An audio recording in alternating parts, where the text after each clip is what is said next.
build the character, build these men to be a solid, strong, prepare them for, the war when they go to college and high school for the challenge. Because I had to do it as a dad. I had to do it for my son, AJ, who's 21. I had to build him, so when he faced the war out there, which is not easy work with everything crazy thing is happening right now on this earth, but man, so they can be prepared, and make the right choice.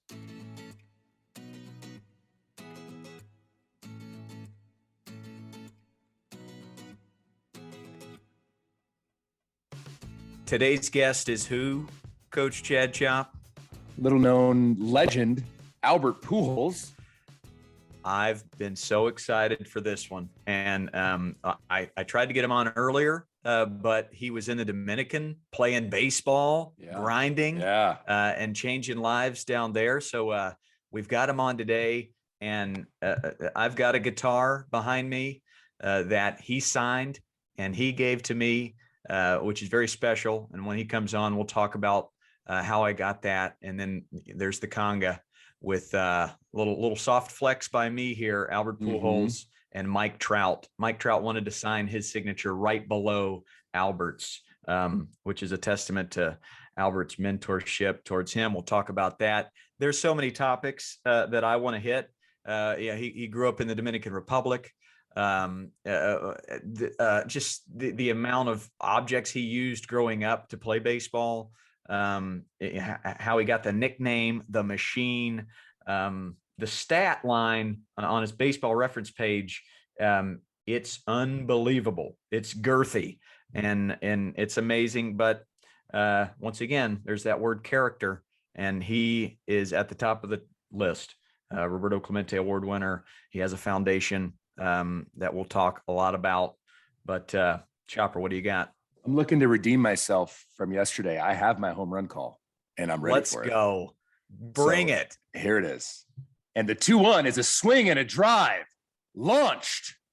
Houston, we have a problem, and that problem is a 3-run homer. I think somebody needs to get the swimming trunks out because he hit it into the pool hole. Yes. Love that. Topical too. He's hit some famous bombs, but the one in Houston, Brad Lidge, and I've seen an interview where he talks about he just knew what was coming. He knew that slider was coming. Maybe we can get inside his brain a little bit because Trout talks about the way he can analyze a swing, and Albert will be in the on deck circle and Trout will foul one off and he'll whistle, "Hey, Mike, go the other way with it." He loves to mentor young hitters and young players. He does it in the Dominican with his foundation. So, this is going to be a life lesson on how to be a good person and how to coach. So I'm so fired up. I can't even stand it, man. I got my Albert Pujols shirt here, number 5, which stands for grace. Is that shirt tucked in? That's a good question. I just better go ahead and do that right now. You better, because sorry, listeners. I was golfing with Albert, and we were playing at the Pittsburgh, Pittsburgh Field House or Pittsburgh Club. It's a golf course, beautiful golf course. Soft flex. Yeah, and he goes, and I walk up to the tee box with my shirt untucked, and he goes, "Hey, Chopper, tuck your shirt in, act like a pro." Oh, yes. True story. Is the best. You tucked that shirt in. Well, he's going to be on in a few minutes. You got to share a locker room with him last year. He came in, the new guy in that Dodgers clubhouse. What did a guy like Albert bring there? And, personally for you, what did you notice? He brought a level of respect in a clubhouse full of guys with respect. You got Kershaw, you got Justin Turner, Mookie Betts. Walker Buehler, all these studs, Kenley Jansen. And when we heard we traded for Albert Pujols, it was like Christmas morning. You got kids like Will Smith, who grew up, that was his hero. He's from Louisville. And, Walker Buehler loved him, and our pitchers loved him, some of our Latin guys. So this man comes in, and the level of respect that people had for him already, and he exceeded it. And that's what I'm most excited today is people know about his career. It's a Hall of Fame career. It's a first ballot Hall of Fame. but we're going to shed a light on the man. This is a man of tremendous faith, of empathy, of kindness. He's a man who looks to bless others. I don't know if he's going to want to share the story. I'll ask him when he comes on about what he did for Dino. Blake Trinan needed a car for a couple of weeks, and he's like, bro, whatever you need, I pick whatever one you want from my collection. Help me remember, because I didn't write it down. I'll write it down right here. I want him to ask him, if he's on a deserted island, what car would he pick? Because he loves cars. And yes. I'm curious as to what, if he had to pick one, would he go luxury? Would he go speed? I don't know. It's a tough one. So we might stump him, but I'm pretty sure he's gonna have a good answer. But I mean, just love that. What a human. Elite Human Hall of Fame inductee, Albert Pujols. No doubt about it. Albert Pujols. Who else would go on that list? I mean, Albert's top of the list, no doubt about it. You've heard guys like Clayton Kershaw talk about how Albert has inspired him to want to start foundations and do great things for the least of these. Same for Anthony Rizzo. When you go to one of his charities events, I was able to go to there was a golf outing at the Top Golf in Mesa last spring training, or 2 spring trainings ago. And I mean, it's heavy hitter after heavy hitter. It's everybody you can think of. Anybody in Mesa comes to this.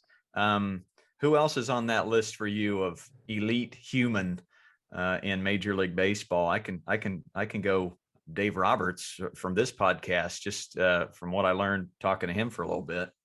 Clayton Kershaw, Brandon Crawford, Brandon Belt, Buster Posey, Evan Longoria, Mookie Betts.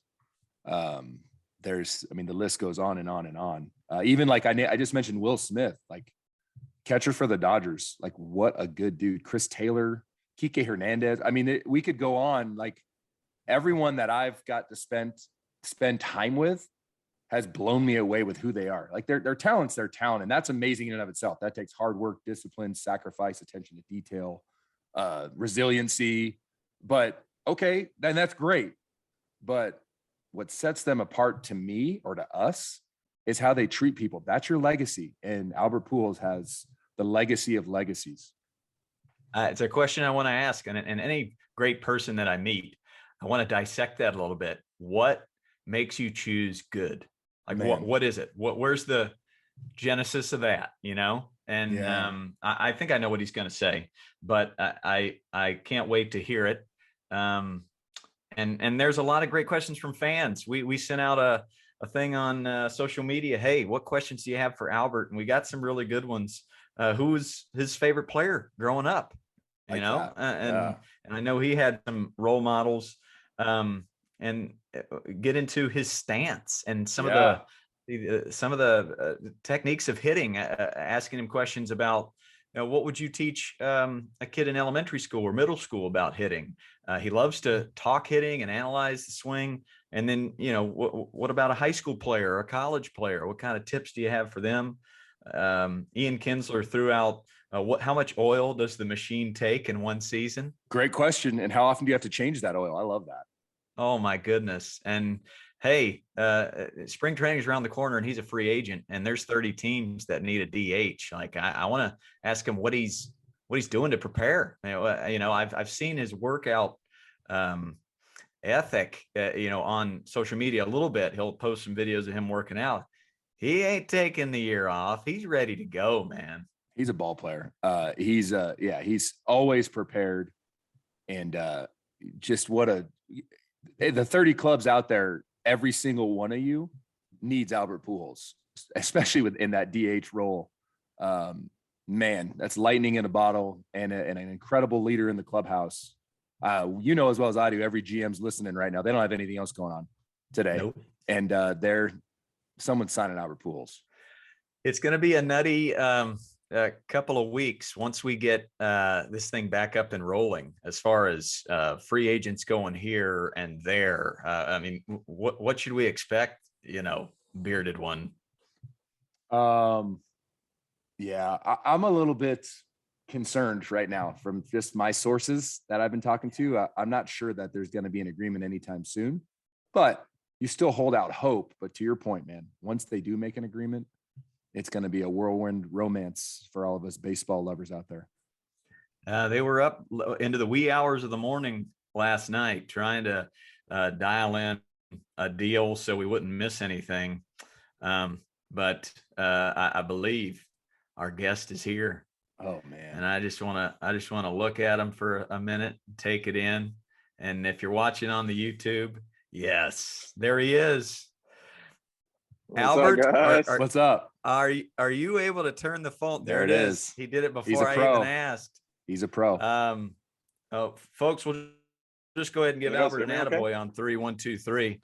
Attaboy. Yeah, we can hear you. What's up, buddy? What's up, bro? Great to see you. Good to see you guys.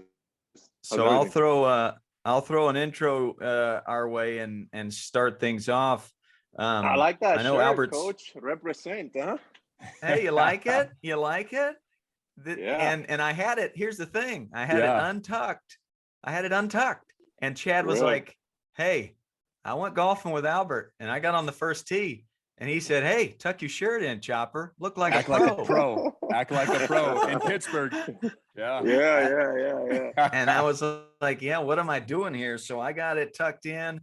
If you're watching on the YouTube, I've got the conga signed by many people, but at the top is Albert, and then Mike Trout right below it. Trout wanted to sign right below Albert.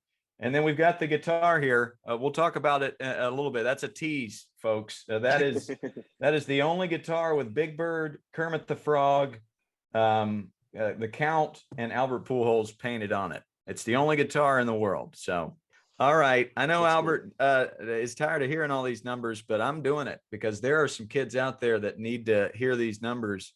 3,301 career hits, 11th all time, 679 home runs, 5th all time, 2,150 RBIs, 3rd all time, 2 World Series, 2 Gold Gloves, 3 MVPs, 6 Silver Sluggers, 10 All-Stars. Take a deep breath.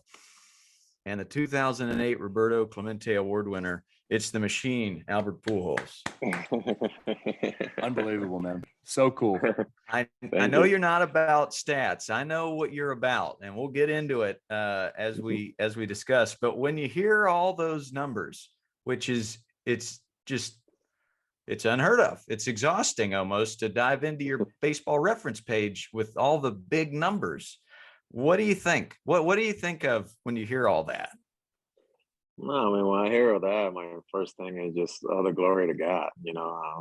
As a young little boy, my dream was just to become a professional baseball athlete. Never thought about that I was going to accomplish, all these things in my career. But the Lord had a better plan, and obviously, He give you the ability, the talent, the opportunity. He opened doors, He closed doors. But at the end of the day, you have to put your work into, So it's been an unbelievable career, really honored.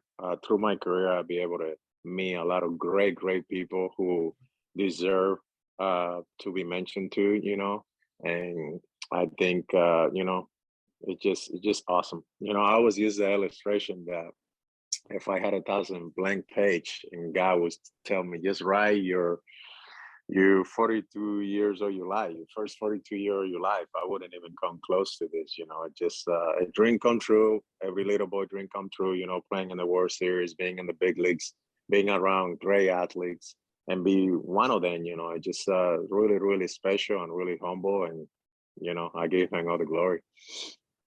Amazing. Chopper, you're grinning ear to ear. What do you say to that? I mean, I love it. Before Albert came on, Coach Bog and I were talking, Albert, and I just brought up the fact that, yeah, your career's amazing and that's great. It's awesome. And it took sacrifice and hard work and dedication and discipline and perseverance. But like the human that you are, the man you are, you're a man of tremendous faith. You're a man who's got empathy, tremendous empathy for others and kindness, and you look to bless others. It's amazing. So when I got to meet you, that's the first thing I noticed is you can sense God's love from you. And it's amazing. So I'm just so thankful you're here, and I'm thankful for who you are, bro. It's amazing. Thanks, Chopper. I really appreciate it. I mean, to me, it's like I said, I'm not perfect. I made a mistake in my life like everybody else, but I think at the end of the day, just having God grace, and just knowing that what are you here for? you know, what is your purpose in life? And I think for me, I discovered that at a young age, you know, and I think it's through his love, through the love of Christ, knowing that, man, if I can make uh, a little boy smile, or if I can change somebody's life just from doing something, that to me satisfies me more than just hitting a grand slam in the World Series, believe it or not. You know, because at the end of the day, it's the life that you're touching in the field and off the field, man, that you never know how many times that life is going to multiply, you know, whether it's saying hello to your teammates and like talking about, hey, how's your day going? What's going on going through your mind? You know how many teammates, man, I have gone in my career or my last 22 years where they've been struggling. They, you know, just because I open up to them and just, you know, they open up to me, I were able to help them out. So I think on the day, just using this platform, you know, the Lord is giving you, not just for that, but to make a difference in life and the community, with your teammates.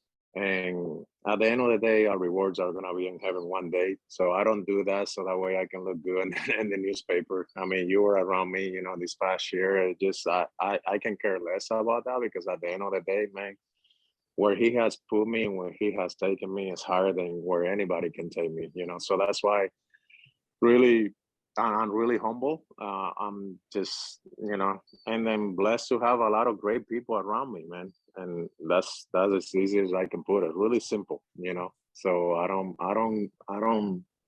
get too high. I don't get too low. I'm like neutral, you know, and really just knowing what my purpose, what my identity is in Christ. And you know, since I had learned that, and then it shift my motives, you know, it's not about me anymore, you know, it's about, you know, serving her, hanging others.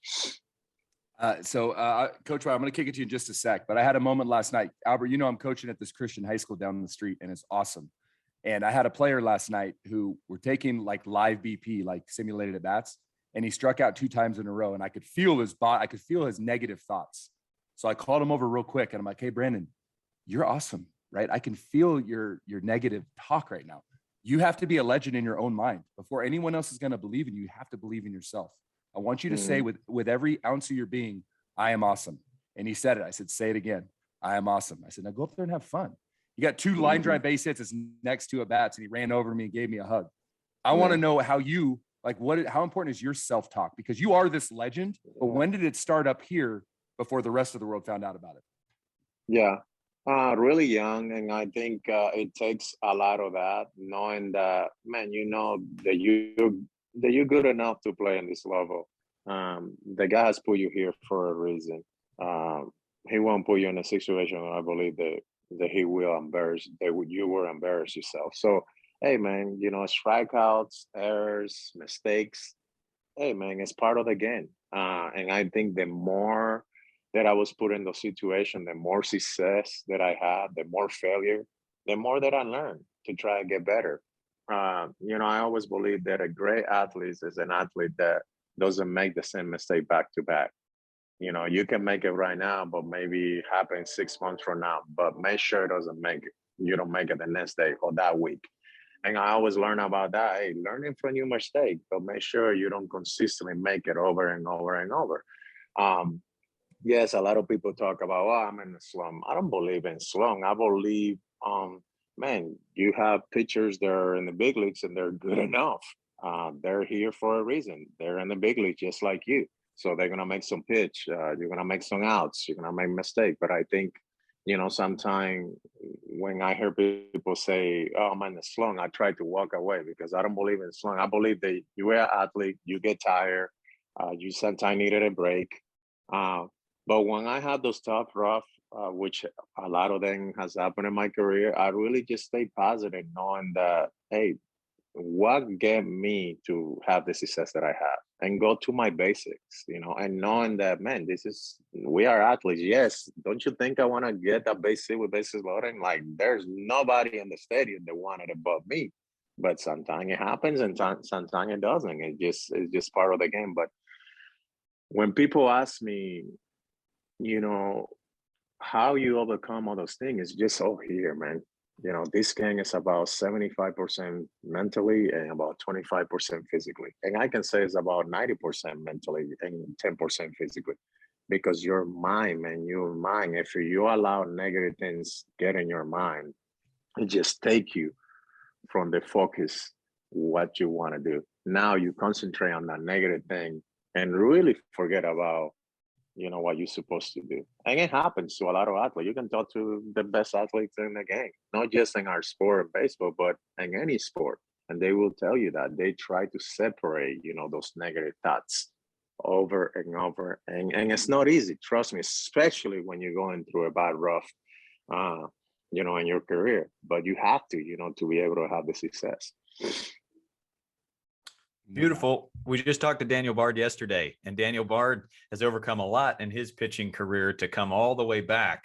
And we talked about instead of internalizing these negative thoughts, which always come, he tries to focus on, imagining the ball crossing the plate at a certain angle, like just one positive thought external, it can get him in a good place. And it relates to me as a coach of kids. When I'm coaching a kid in a game, I got to give them that one external positive thought, not the 1,000 internal negative thoughts that are wanting to come. So I try to teach parents the same thing, like provide that one positive thought. And young players gravitate to you. They think of you as a mentor. Mike Trout, he'll look at you when you're in the on deck circle. Hey, what do I do on this pitch right here? What did that come naturally for you, that mentorship that you have, or was it something you consciously ran after? Yeah, that's a good question. It did. I always had that, and I think it became from a young age. You know, back in the Dominican Republic, working out with some of my best friends and just helping each other out, and just I guess I grew up to be this man that, I think if I can help my peers, they're going to make me better and we're going to accomplish what we want. And that is winning a championship and get those people better. But man, when I have learned that it's not about me, and it's like now it's not just getting it better, man. It's just teaching them, God's promise now, like how awesome God has been in my life. And I think when you're talking about Trout, who's probably the best player in the game right now, who probably comes to me and hey, what do you think? It's always good. I have a great relationship with him. But I remember I can put myself in his shoes because I was there. I was a young athlete, a young player that went to Placido Polanco, Mark Maguire, Edgar Renteria, Gene Emmons, just some of the best players in the game that play this game and helped me, so much. And I learned it right away at a young age. I remember talking to Daryl Kyle in Houston, and we were just talking baseball, and all of a sudden he started picking my brain, and I'm like, hey, stop. Like, you are picking my brain so I can give you my routine of what I thought in the play. So that way you know how to pitch to me if I had to face you. And he looked at me and smiled, but I think those are the things, like when you have so many great players around you that really mentor you on the young age, it's like, man, you just get sucked in and it's like, this is what you want to do. And, obviously over my last 22 years, I didn't have to wait to be a veteran, guys. I didn't have to wait to have 10 years in the big league, 15, 20 years in the big league to be a mentor to a young player. I did that really early in my career and in my life because I grew up doing that with my friends in the DR and high school and college, then in the big leagues. Obviously, you get a little bit more wise and you get good information that you can pass along. And with experience also that you have in the game is allow you to do those things. So, but then you also, that whoever you talk to, whoever you want to help, they need to be willing to listen also, and knowing that just because I'm Albert Pujols, I'm gonna tell you you have to listen. No, you need to be willing, and you need to be on the same page with me. Because coach, I can tell you, oh coach, you got your hands down. You need to put your elbow out. You have more success when you have it up. But if you don't feel it, you don't gonna believe in what I tell you. You have to feel that. So it's kind of like a one-way street or two-way street, however you want to put it, but you have to feel what I'm telling you so you can correct and trust me and I can trust you. I love it. I want to get to growing up in the Dominican in a minute, and the different objects you use to learn the game. Maybe not a real baseball or a real bat, but some other things. But on that topic of coaching, I posted that we were going to interview you, and I had a ton of questions about hitting technique and teaching hitting technique. I teach kids that are in elementary school and middle school. Chopper's working with high school kids, and there are times when I think of that as apples and oranges. I'd like to get your take, maybe for my angle. I mean, what is something you teach a kid in elementary school? And then, for Chopper, how could that advance? They're in high school. It's a different ball game. What would you teach a kid how to hit there? Yeah, and that's a really tough challenge you, coach, are going with, because sometimes they're so young that you have to really find out the right technique or the right way to teach them, because they don't understand. If you try to tell them, stay inside the ball, they might be able to understand. But like when you start talking to them, differently and different technique, like I learned a lot being with the Dodgers this past year, because even though 37 years playing this game, I still have a lot of room to learn. I always believe that I learn every day I come to the ballpark, I learn something new. And Chopper can tell you, he was around me, man, working with Brownie and Robert this past year with the Dodgers. It was unbelievable. Every day Brownie would have come to me, Brad Brown, he would have come to me and was like, hey man, I was thinking about this. And we would try in the cage. And it was awesome, just different technique, but allow yourself to have that room to improve. But I think for high school, it's more easy for me to give it that advice because they can understand a little bit more. For the young kids, I try to really keep it simple. The most important thing for a hitter is just keep your eyes on the ball. Keep your eyes on the ball. I mean, if you close your eye, you think you're gonna hit? No. If you move your head, you think you're gonna hit? No. Always stay focused and keep your eyes on the ball. For high school kids, I always just then go with the release point and keep your eyes on the ball, and then technique and all that. I'm not really like to dig into, because my swing is really simple. My technique for 21 years until the last 2 years, and now I have a leg kick, I'd really kept it simple. Like I really don't try to do too much with my mechanics, but there's a lot of people, they love to have different mechanics, and whatever works for you is great. You just need to find a way to make it work, and make those adjustments. So, but I really just try to keep it as simple as it is, and knowing that this game is tough and you have to make the adjustment day in and day out. I go with my approach to a game that maybe in that at bat I had to switch my approach, because that's not how I thought that he was going to pitch to me. And I had to switch it because I don't want to wait until I'm 0-for-3 and I had to figure it out in my fourth at bat. So those little things like that you as a player, you have to do, and it will help you, mature and get better and better in life. I've referenced you thousands of times when I'm teaching a hitting lesson, because I've got a 7-year-old who wants to take that big Mike Trout leg kick. And I'll say, go look at Albert Pujols. He can hit 50 bombs and strike out only 50 times in a season, because it is very simple. And I say, hey, you want that big leg kick? When you're on TV, take that big leg kick. But I promise you, as a 7, 8, 9, 10-year-old, when you can keep your head still, when you can stay balanced and keep things simple, you're going to be better off. Because these kids, if they go big with their movements, they don't have the muscle memory. They're not ready for it. So no, they're not. Yeah. And then, the thing is, coach, on that, which is a huge mistake. Young kids now watching Mike Trout, watching myself, watching Justin Turner, or some of the best players in the game right now, because they think that they can just go ahead and go to the cage and try that. Guys, that swing, they've been working with that swing since they were 10 years old. It's not all of a sudden you're going to try to hit like Mike Trout. I can even myself try to hit like Mike Trout, and I had the experience, So I think it's something that my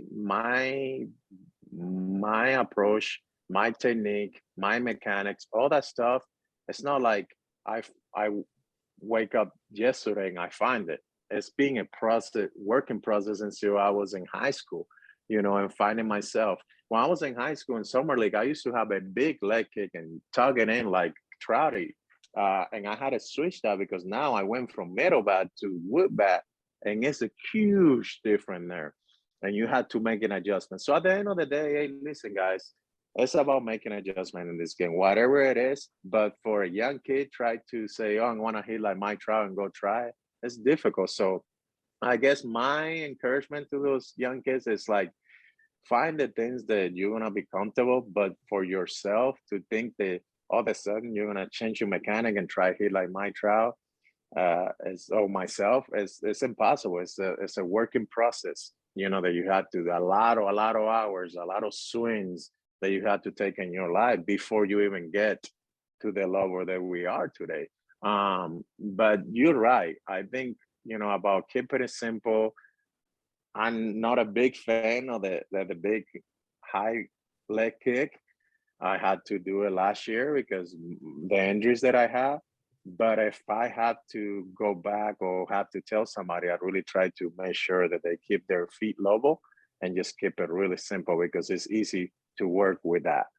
But if they don't feel comfortable, they want to do their leg kick, then you're going to have to deal with it. I feel like it's more consistent to keep your feet flat on the ground than trying to do that momentum, especially when you go 162 games for us. It's like your legs get tired, your mechanics is not there. And, it's something, like I said, that you work, I have been working in my mechanics for, like I say, 35, 37 years now. I make a lot of adjustment during that. Yeah, I love your work ethic. It makes me want to work harder as a golfer or a coach or whatever I'm doing. It's inspiring, and we're gonna get to golf down the road on this conversation, because I got to play some golf with Albert and AJ and Nick Punto. But Chopper, back to you. Yeah, I wrote down while you were talking, Albert, that you tried and experimented. I know you did with Brant Brown, and that's critical because for us as coaches, I can tell my high school kids, like, hey, Albert Pujols, one of the best to ever do it, is still grinding and trying things. And you try it. If you can feel it, we can fix it. And if it doesn't work, don't do it. But we're just always searching for that, the way you can be the most consistent. I love that you said, Albert, I wrote down that you said that you tried to experiment. And I saw that with Brant Brown. And it's awesome because if Albert Pujols, one of the greatest players ever to play the game, is still grinding and working and trying different things, that's great. Because I can tell my high school kids, hey, Albert did this and I've seen you do it.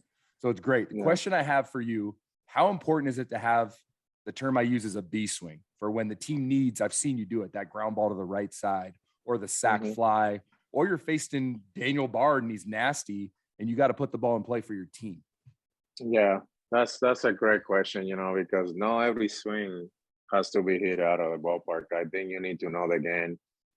You need to know when to sacrifice that bat for your team, and play the game the right way. Because at the end of the day, it's not an individual game. It's a team work ethic, and you want to make sure that if you want to accomplish what you want to do, which is winning a championship, you have to do those little things, the bunt, the get him over, the sacrifice fly, and all those little things. And with that, it takes credit. Also, it needs to be some work done with the guy who's in front of you and the guys that are behind you. So when the guy is a double and man, I need to move the ball the other way, especially late in the game. And especially right now with these guys out of the bullpen, they are nasty. I mean, 1 or 2 runs can make a huge difference, later on in that game. So I was always taught to play the game the right way, knowing the scoreboard, knowing the situation when you need to, move the guy over or get the hit around that the coach is putting on you and put the ball on the ground. So all those little things, I think, if I can examine everything over the last 5 years, I think it's been losing. It has lost a little ground on it. I think people don't teach those things anymore. People think they're just, hitting the ball out of the ballpark. And I think, you want to be able to have control and the bat. You want to be able to, and how do you get that control? You just do some little thing, you know, the hit and run, they get him over. And I find it again back when I went with the Dodgers. You know, we were teaching that stuff last year, you know, Robert, Brad, I mean, you know, the front office, they believe in that. And I think now that I was in that side with the Dodgers, I was able to see why that organization had the success that they had in life. And I think if you look at the Giants, you look at the Dodgers, you look Tampa, you look at things that have won the World Series over the 5 years, look at those little things they have dealt that they have done that helped them to win a World Series. And I bet you all the championship ball club, they have almost the same workout and they go at it the same way. So yes, it's really important, you know, because at the end of the day, it's going to help you to win games. And I think that might be the difference, you know, in September, you know, for you to make it to the postseason, you know, that 3 or 4 games that you win in April doing those little things, or late in June when it's hot, you know, those might be the difference for the playoff, you know, to get into that spot. Yeah, I compare it to like a basketball team where if you hit a home run, that's great. That's like a dunk. It's cool. It's awesome. It gets people going, but it's an individual play. When you get a guy over, that builds team chemistry because you got the double and then I got you over. Now the dugout goes crazy because we know how much it matters and we know that we're playing together. So I love that. And I love that you say that, because when you say that, I can go back to my high school kids and say, hey, we're doubling down on situational hitting and it's going to draw us closer together. I love it. Yeah, man, it just sends a big message, man, to your other teammates and to the coach and to people that watch. I'm like, man, these teams really know the fundamental and they know how to do it. I mean, it's pretty awesome, you know. And I'm blessed to say that I grew up. My dad always taught me that since I was in a young age, and going to the Cardinal organization, you know, learning the right way with the coaches and the manager, you know, they're believing of a Hall of Fame manager like Tony La Russa, who's huge into fundamentals.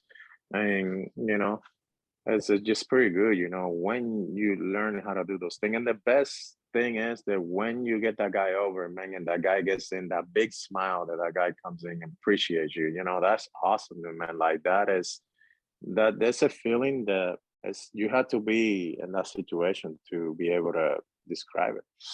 Yeah, I see it on TV, watching you react to a teammate stealing that extra base or backing up that throw and being there, you know, the little things. As a coach, man, that we just love to see. Watching you react even bigger in those moments than when a teammate hits a home run. I mean, that kind of it makes sense why you're such a good teammate, and it makes sense having these Giants and Dodgers come on our podcast and just hear about the little things. And one of the things that they talk about that kind of goes unseen by a regular fan is this word character. And it comes up with everybody that's on this podcast: Mookie Betts, Dave Roberts, Hunter Pence, this intangible of character. And you're at the top of the list. You're a Roberto Clemente Award winner. You inspire so many other players to want to be a Roberto Clemente Award winner, like Yachty and Kershaw and Rizzo. A question I've been wanting to ask you for a long time: why do you choose good? Like, why? What? I think I know the answer, but whenever I meet somebody that I want to emulate or that inspires me to be good, I want to ask them, why do you choose good? Why? Because I believe, you know, why they got choose me and give me all this? Do I deserve all this? I can say probably no. You know, do we deserve the lives that we have been given? No, like we don't deserve it, but God is so awesome and grace that he has given it to us. So with that grace and the love that he shows me every day, I know that I had to be able to do his work, and my work through the foundation, making a difference in the community. You know, like I say, I don't do it just because I want my name to be established. My name has been established through God. He already has taken care of that. I do it because I believe it's my responsibility about giving back, about helping people, whether it's the Down syndrome community, whether it's a different charity that I get involved with. And I got inspired in a young age, watching my dad, watching my grandma, not having food and helping the neighbors, So when we didn't have pretty much anything, and I'm like, how are we doing that when we don't have nothing? But God was always providing, always. I think at the end of the day, I don't think I choose that. That lifestyle choose me, and I'm blessed to be able to do that, because it's blessed my heart just to make a difference in the community. And it's just an amazing feeling, to be able to see somebody that you done something 10 years later and tell you, man, you don't want to remember this, but you did this for me, or your foundation did this for me. I'm like, what? Like what? And this is why we do it, man. And I think, out of all that is the responsibility that we have, whether it's with our country, with our family, with God, all that stuff. And that was one question that I answered, that I would have, if I would have had the opportunity when I won that Roberto Clemente Award, I would have asked Roberto Clemente what he did back then, and everything that he did for the community. And I can answer that question myself, because it's part of the responsibility. It's part of the gift. It's part of this platform that God is giving you. Sometimes you use it for good, all the time you just use it for fame. Who knows? But I think at the end of the day, man, it's just knowing helping people is just a great feeling. Nothing makes me feel better than being on the dance floor with 500, 700 kids with Down syndrome, and just having a blast. Or like going down to the Dominican Republic, and building churches, home, beds, houses, streets. I mean, it just, wow, it's just unbelievable. And although I go every year, when I come back, I come a different man. Like, man, I want to do more, and I want to do more, and I want to do more. But along that, with God's help and myself, but then you have a lot of great people, like you guys that love to help others, and it's just a great feeling, that's hard to describe. So a short answer, I know I made it long, but it's because it's part of our responsibility. That's why I choose to do what I do. Yeah, but I got chills when you talked about Roberto, like seeing you two have a conversation. That's pretty cool. That would be neat. And you asking him why, and him saying that it's the responsibility. That's part of the gig. That makes total sense. And I got to see what your impact has been in St. Louis firsthand. And I'll preface it with this story of kindness. I got a phone call from a lady I didn't know, and she said, "You don't know me, but my husband just passed away from cancer. He was a teacher and a coach for 50 years, and he loves what you do, Coach Ballgame. And we want to send you money. Friends and family are going to raise money and send you money so you can take the Sandlot on the road." And so they send us thousands of dollars so me and my family can fly and across the country, and then pick up a van and drive across different states to run free Sandlots for kids. And we called it the Buppa Scholarship because this man, Dave Schreckengast, his nickname was Buppa. So that act of kindness spurred on us going to the Field of Dreams in Iowa and running a Sandlot for kids, and then going down to St. Louis and running a Sandlot with the Pujols Family Foundation, your foundation, for kids with Down syndrome. And the amount of joy that I got by just spending 2 hours with these kids, one in particular, Elijah Mayfield, goes by the nickname Pasta. I've been on his podcast. He invited me on his podcast. Pasta played first base because you play first base. He wanted to bat third because you bat third. And he tried to make every bit of his stance just seem and feel like he would even step out of the box like you. He just wanted to bring the Albert Pujols vibe. He works in the governor's office a few days a week. He helps coach a college basketball team in St. Louis. And the entire time he's in this down and ready position, what I call dancing on a toilet, holding pizzas in your hand, and he's cheering for every batter so loud. And that that young man with Down syndrome, what your foundation and Todd Perry and all the folks in St. Louis that have empowered him to do, it inspired me. I mean, I'm a way better coach because of Pasta in St. Louis. And so being able to see that firsthand and going to a few other events that your foundation has put on, yes, it's our responsibility, but it's a life giver. It gives us life. We thrive on it. So I just wanted to give a shout out to Pasta, because that kid and many others, another young lady who just wanted to talk about all the things she's interested in. And she loves guitar. She loves piano. She loves ballroom dancing. The personalities were just amazing. So there's no question there. It's just that was awesome. That was awesome. That's a great story, Wow. Yeah.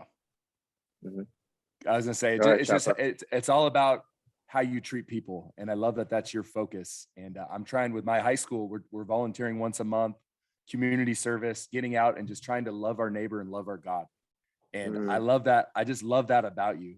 And I can't say, it's hard to put into words when I got to see it firsthand, just the man that you are. Seriously. So appreciate that about you. I'm gonna change angles a tiny bit because I have a fun question for you, because I know you love cars and I've seen your selection of cars.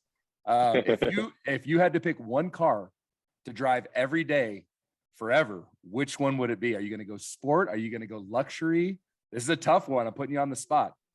That's great. But, for every day, I think if I have to, it has to be the Rolls Royce, because I think if you say every day for the rest of your life, that's a comfort car. You have the power.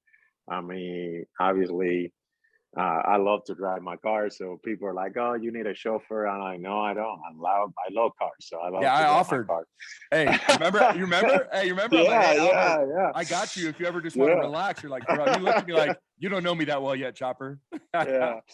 So I love that. Like, I think if I had to just pick one car, it'd be that, because I can drive that thing from here to Vegas and just, cruise like you almost like in a private jet, big seat, comfy, powerful, and it's just a great car to drive every day, pretty much.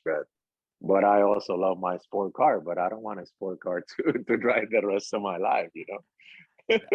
I figured it might have been the Rolls. So that's a good answer. It's a smart answer, Coach Ballgame. What do you got, Coach? So good. I like this gear change here. I do a little segment called Play and Pepper, and it's just little short questions. But the first one is the funniest guy in baseball. Like, if you've got a guy that just is going to make you laugh, who is the guy in Major League Baseball?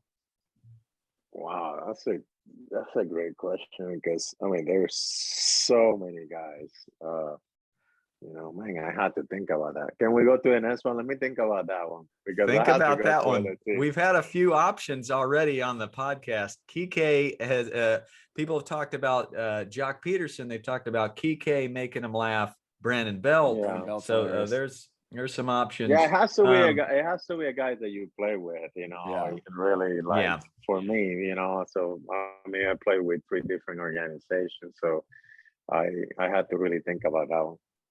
I'll come back to it. I know you love golf, and my dream foursome in golf would definitely have you in there. What about you? If you got 4 guys, they can be dead or alive, guys you'd want to play golf with, who would be in that fivesome? No, that's great. Well, you had to have probably, Jack Nicklaus was the greatest, for sure. Put him in there.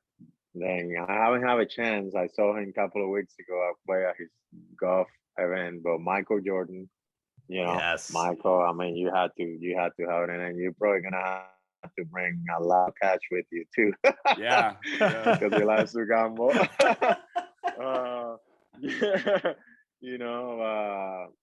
I don't know. Tiger, Michael, and then let's switch to baseball. I think I would like to have I would like to see Babe Ruth probably. Yeah. Swinging that golf club. That'd be awesome. That I would think have been so, fun too. with. That would have been cool. That would be a great force in there. As I got a lot of this question from fans out there. And Your favorite player? have you as Oh. my caddy though. I need Yes, my that's caddy. right. There it is. Yeah, we need the entertainment. So you're always gonna have to come up with something. I was in your golf tournament for the Pujols Foundation at Mission Viejo Country Club. I was basically Jose Vizcaíno's caddy, and all I did was try and make him laugh because he was making birdies and eagles, and I was spraying it all over the place. But I kept making him laugh, and he kept making eagles and birdies. So that is my lane. I'm a solid 7 handicap, but I'm a caddy. I'm a caddy when it comes to big golf games. Hey, we gotta have Visky. Hey, we gotta have Visky on this podcast. So Albert, I'll reach out to him. You reach out to him too. We got to get Visky on here. He's got so much joy. He's the best. Biscuit be good. Yeah, he's the best. You guys. He's the best. He was great. He's pretty awesome.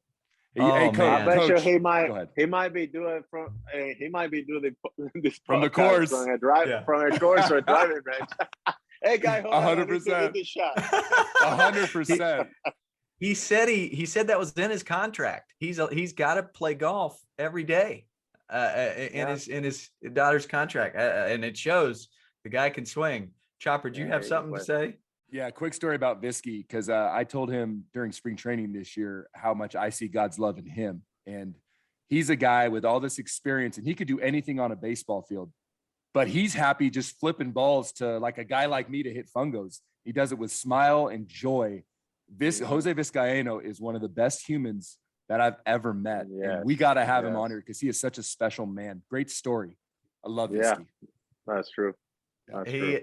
I hear this one a lot on this. Years. Oh, Veterano. Yep. Servant leader. I've heard that a lot. Servant leader. And it sounds like Visky is one of those. Your favorite player all time. I got this one a lot, growing up in the Dominican, and I do want to hear about what you used for a bat and what you used for a ball growing up, but who did you idolize back then as a player? As a player, Julio Cesar Franco was my guy back in the Dominican Republic. As I got older, obviously, in Watchmore gang, Chipper Jones came up in the league, and, they used to call me Chipper Jones, because I always wear my pants up, showing my socks, but Julio Cesar Franco, and man, to have the opportunity to play, several years against him, and just the kind of shape, the way that he take care of himself, man. I mean, I think he probably still playing somewhere right now. I think so too. It's just pretty amazing, just how he went about it. He's a man of God also, and just the things that he did for our country. So, Julio was somebody that I think I would say motivate me more and more, and to have the passion and the love that I have for the game, and my dad too. But I think at the end of the day, Julio was the guy that I enjoyed going to the ballpark to the Estadio Quisqueya and watch him play, and just man, what an amazing player, but a great human being too. I don't know if you had the chance to meet him before. I haven't met him, but he was one of my dad's favorite hitters, and my dad played softball. My dad and your dad have a lot of similarities, but one of them is he played softball too, and I was the bat boy, and my dad would have that exact same Julio Franco swing and stance, and just loved watching him. So I do want to tell a story about my dad, maybe for another time, but it's very similar to yours. But I did want to ask you, because I tell kids all the time, I tell them the Roberto Clemente story, and I'm going to Texas today. I'm going to coach at camp in Texas, and then I'll be in Mesa this weekend, and I'm going to tell them about Roberto Clemente. And one of the things they're shocked by is what he used for a ball. He used a lemon, and he'd wrap yarn around it, and then you get some tree sap to make sure the yarn wouldn't bust open because he didn't want to get lemon juice in his eyes when he hit it. And he'd use a guava branch for a bat, trash for bases, and a milk carton for gloves. And a lot of kids think that's not real, but what did you use? What did you use growing up, Albert? Well, pretty much the same thing. There was no broomstick in the house because I would have used the stick to play on the street. That would be my bat. Like I would break the broomstick and use it to play with water caps. So those big bottle water that cap sometimes blue or green. So I used to play with those water cap. I used to grab the driver's license. So we play a two team man. So you grab the driver's license and bend it, and you put it in one corner. You draw a home plate, and probably about, I would say 10 yards maybe. So you put one license plate at the end and another one on the floor after you bent it.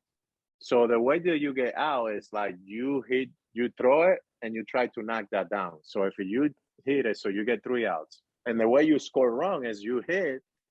So let's say you and Chop are teammates, and me and Trout. So Trout and I, we are hitting. So you have a catcher, which is you, and the other end, and then Chopper is the catcher in this end. So the goal was like to throw the ball, swing and a miss, and you're as a catcher try to grab that ball and knock that play down, and that being out.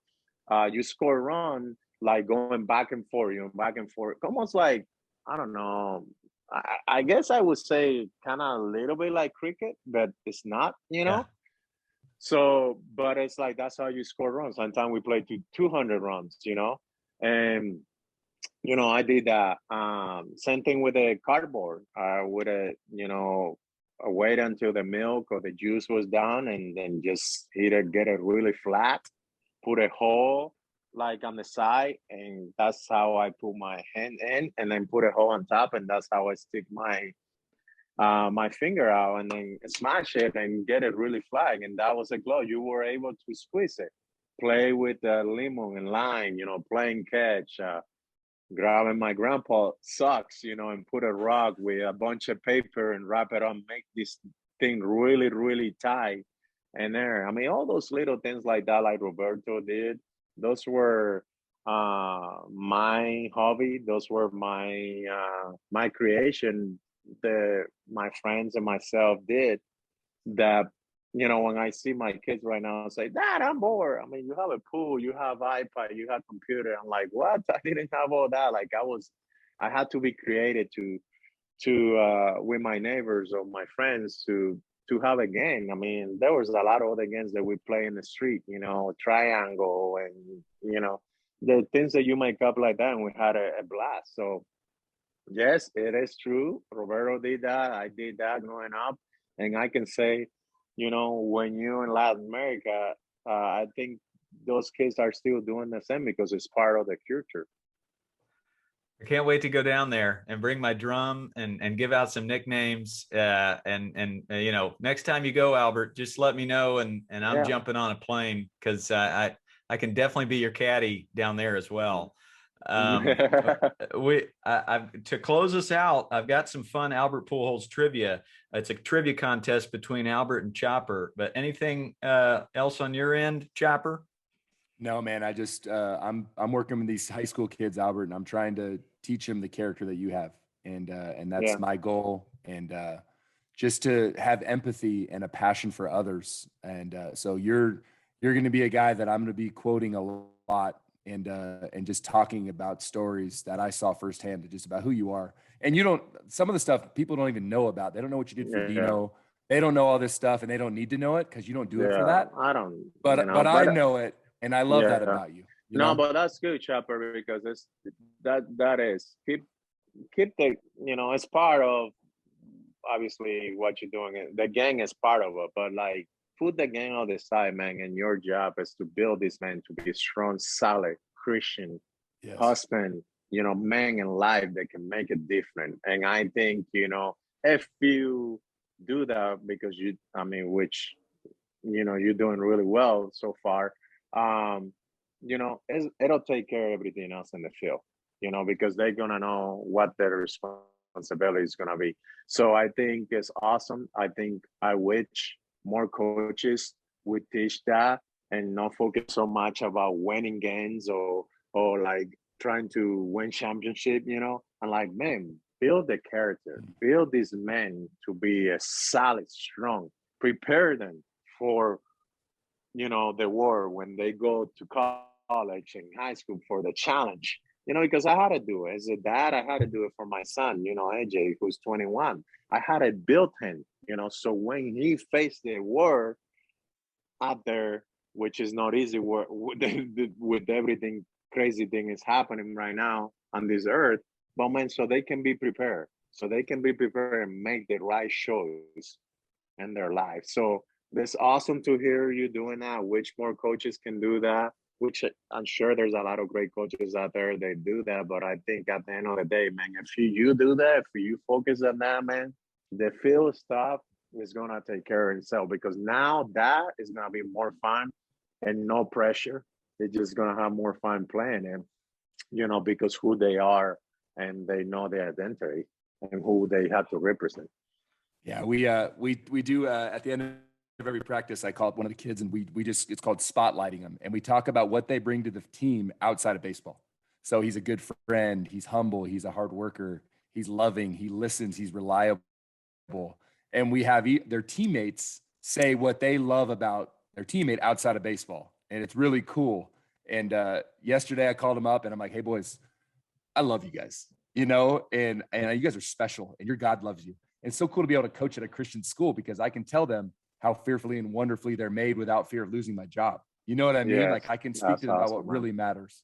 So that's I appreciate awesome, you, bro. Let's do some trivia. Congrats, bro. Thank you. Well, I mean, thank you. I was about to tell Tommy when you were saying that, Albert, to clip the time spot, because that's a soundbite right there for every coach to hear. Make them a better person. Coach through that lens, and yeah, if they're meant to be a major leaguer, they'll get there. But are they going to be a great husband one day and a great father because of you, because of what you're pouring in? And, I get a lot of flack on social media, the way I'm positive and coaching, and, trolls will get on there and say, it's participation trophies and, you're not teaching them life lessons. No, I actually am. I have very high expectations for their character and their choices. And that's what I'm really leaning in. But I do it with a whole lot of fun. And I think that's how I get them is with the fun. So with that said, it is trivia time. Let's go. And this is Albert Pujols trivia, and Chad Chop is, I think, 0-8 so far, but there's, you finish second place every time. Top two. I'm in the top two every time, coach. Let's go.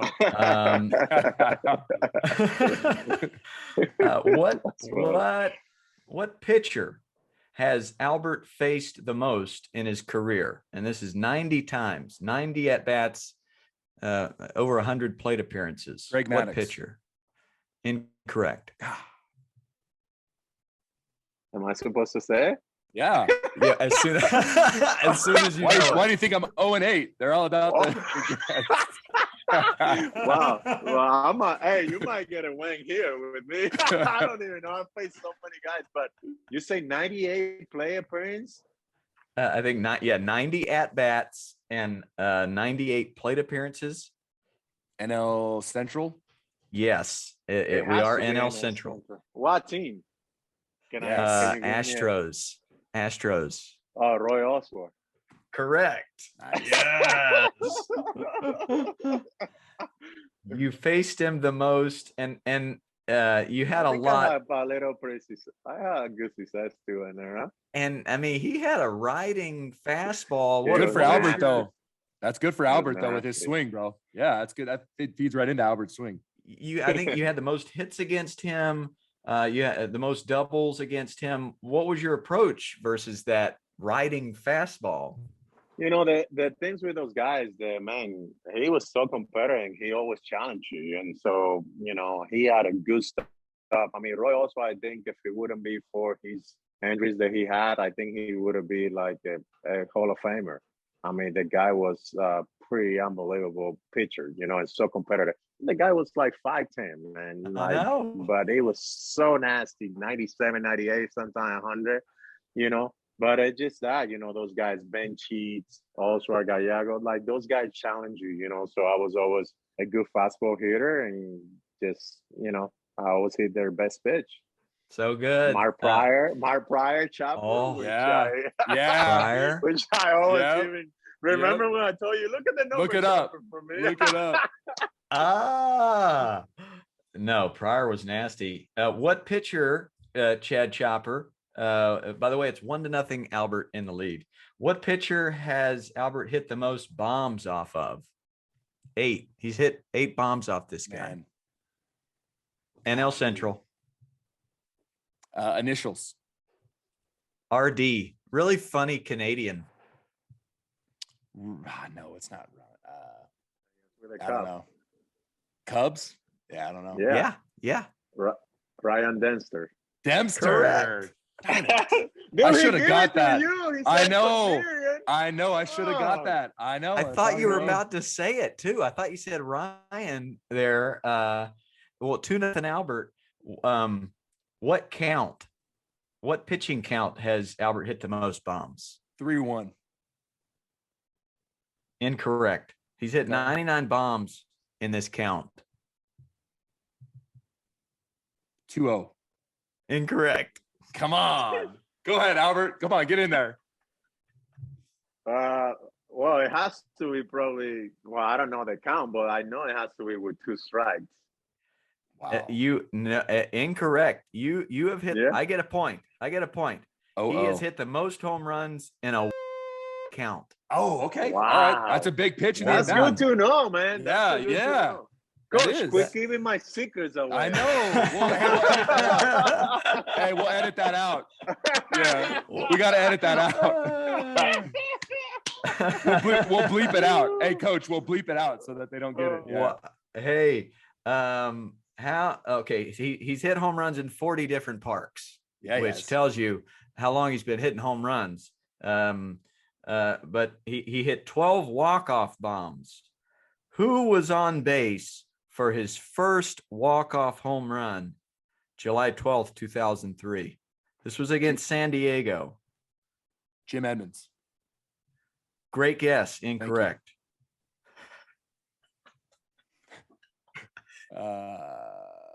JD Drew. Is he up yet?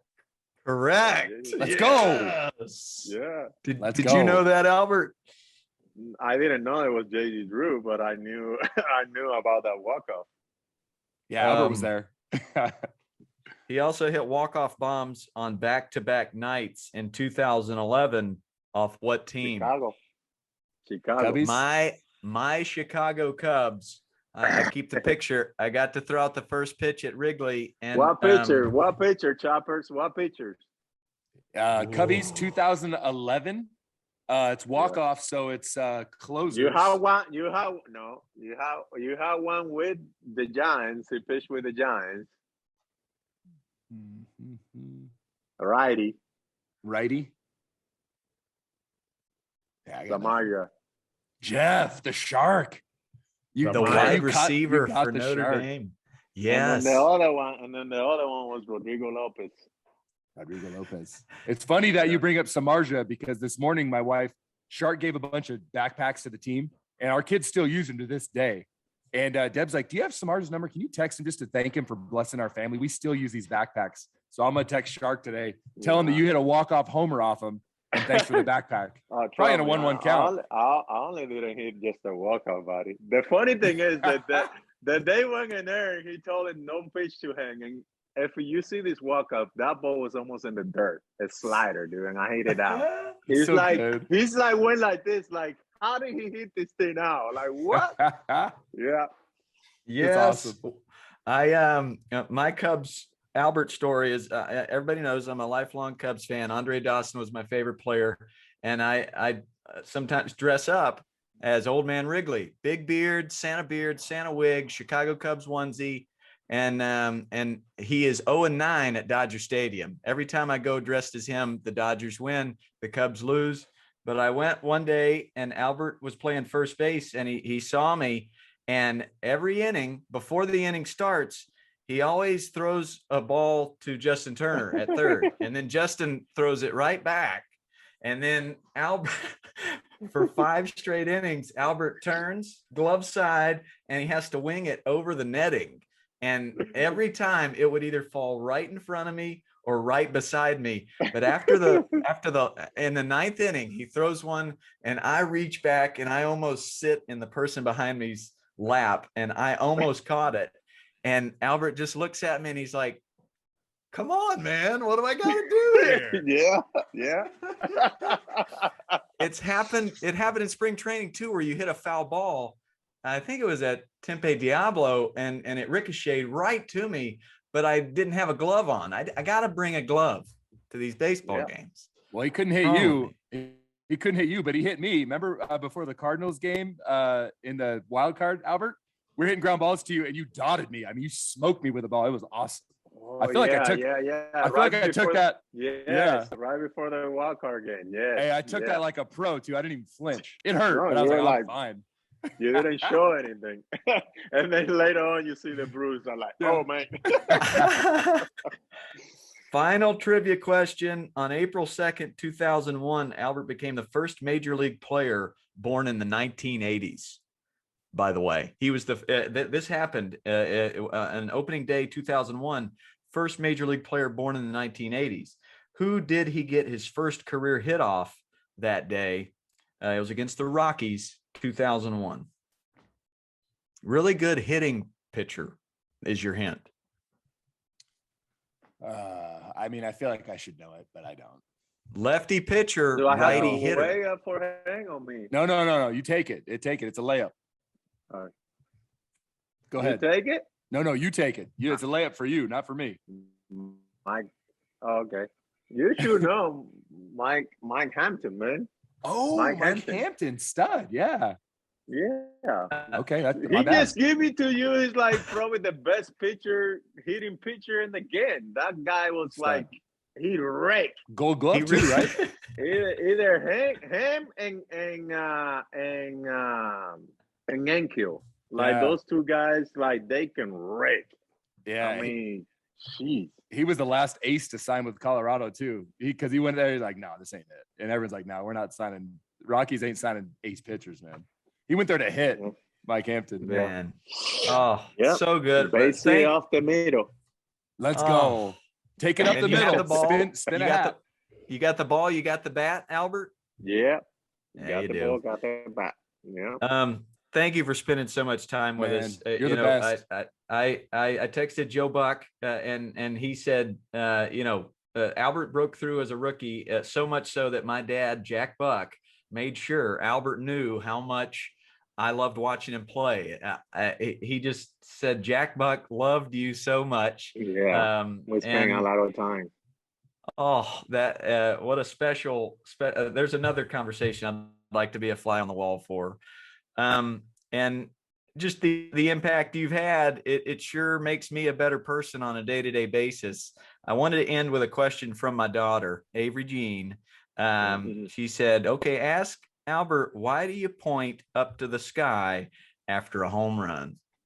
Great question. A lot of people ask me that. Well, that's something, to remind me that it's not about it's not about me, it's about representing Christ. And every time I cross the plate, I point to the sky to thank him, for just giving me another opportunity, to play this game, another day to live on this earth, but also, to be able to enjoy the game that I love, So just to remind me that, it's not about me, but Hank and Sarah Hank, who give me the opportunity and the belly and the talent to play this game that I love. So that's why I do it every day. Or every time I hit a home run. Awesome. Thanks, brother. All right. Thank you guys so much. I appreciate it. Thanks for having me. Hey, you point to God to thank him. We're going to point to you to thank you today for your time, Albert. Thanks for who you are. You're an inspiration, bro. So we appreciate you, man. You're the best. Best of luck. Thank you, guys. Blessings, guys. Take care. Good seeing you. Take care. Hey, and hopefully I'll see you in Mesa on Friday because there's going to be 30 teams jumping on you, man. Oh, yeah. Are you ready to go? Yes. I'm trying. Yeah. I'm about to go work out right now. All right, I bro. love it. I love it. Have a great day, man. We appreciate you. Awesome, guys. Take care. Attaboy. Blessings. Bye. Man, Albert, So- what? Oh man. Oh man. Hey, did you see me text? You see me text? Did you check our text there when you get a chance? I know exactly what you said. Okay. All right. Be late. Be late, Tommy Gold. Hey, I mean, what can you say there? What a man. What an elite human. And all the baseball stuff's great, but the stuff that I'm gonna take from that is all the stuff he talked about, character and God and treating people special and the impact you can have with the simplest action.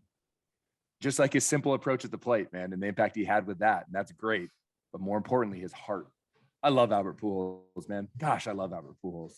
Such a great man. And I was lucky enough to host his Pujols Family Foundation event in Mission Viejo. And I wrote a poem, and I just started it out with Albert and Dee Dee. That's his wife. Thank you for shining your light. Your mission is to serve others, and you do it with all your might. And it is. It's not just a mission. He talked about it's his responsibility, like that. That's part of the gig. And I like seeing he and Roberto Clemente have a chat. Amazing. That's the picture. That's the picture that it will be in my brain forever. So thank you, Albert, for coming on. And hey, that was just fun. Perfect. That was a perfect game. That was a 9-inning, 27 up, 27 out with a walk-off homer. A gem. So good. I hope you have a great week, buddy. And don't forget to rake everybody. Channel your inner Albert Pujols.